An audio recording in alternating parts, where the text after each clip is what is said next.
کہتی ہیں دادی کہتی تھی کہ گھر میں جالے لگے ہوں تو نحوست کی علامت ہوتے ہیں. وہ کیوں؟ یہ توہمات میں سے ہے. جالے ویران جگہوں پر ہوتے ہیں تو ویرانی کی علامت ہے. اپنے گھر کی طرف توجہ نہ دینے کی علامت ہے. لیک آف اٹینشن، چاہے وہ واش روم میں کموڈ کا صحیح استعمال ہو، یا پھر برتن دھونے کا معاملہ ہو، یا صحن کی صفائی ہو، یا کپڑوں کی صفائی ہو، کوئی بھی چیز ہو تو اس کو صرف اپنا ذاتی عمل نہ کہیں.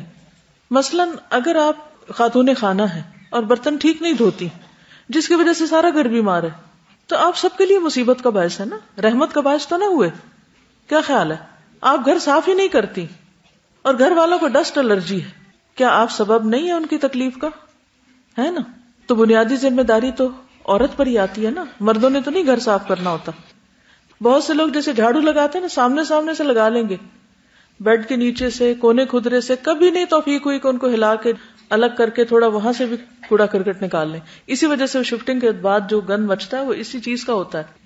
جب تک آپ کو اپنا گھر مینج کرنا نہیں آتا، ہوم مینجمنٹ نہیں آتی، آپ دین کا کام بھی نہیں کر سکتے.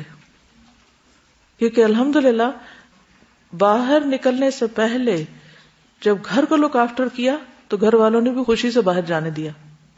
جب ہم خصوصی طور پر جیسے ینگ گرلز ہیں، آپ گھر میں کسی قسم کا کوئی تعاون نہیں کرتے کسی سے، نہ کچن میں ہیلپ کرتے ہیں، نہ صفائی میں ہیلپ کرتے ہیں، نہ واشنگ میں ہیلپ کرتے ہیں، نہ کسی اور چیز میں، تو سارا وقت یا کتاب لے کے بیٹھے رہتے ہیں یا پھر آپ پڑھنے چلے جاتے ہیں یا پھر پڑھانے چلے جاتے ہیں.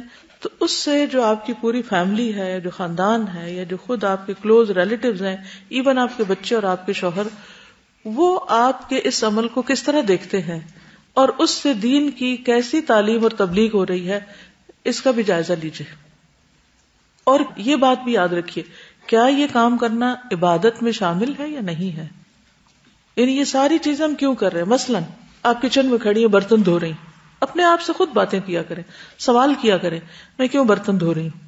ایک ہوتا ہے کہ انسان ادھر سے ٹیپ کھولے، ادھر سے آنسو کی ٹیپ کھول لے، روئے ساتھ کہ مجھے کیوں دھونے پڑ گئے، سارے بیٹھ کے باتیں کر رہے ہیں، میں یہاں کر رہی ہوں یہ کام.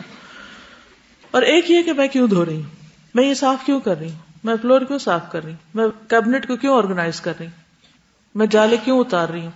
کچن کی جالی جس کے اوپر، یا ایگزاسٹ فین جس پر مکھیاں بھی بیٹھتی ہیں اور گرد و غبار بھی ہوتا ہے اور تیل وغیرہ کا جو چینٹے ہیں وہ بھی سب اس میں چلے جاتے ہیں، تو وہ مل جل کے کیا بن جاتی ہیں؟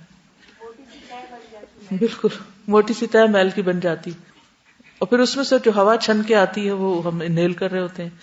تو یہ ساری چیزیں میٹر کرتی. رسول اللہ صلی اللہ علیہ وسلم نے فرمایا کہ اپنے صحنوں کی صفائی کیا کرو، یعنی اوپن ایریا کی، کیونکہ یہود اپنے صحن صاف نہیں کرتے.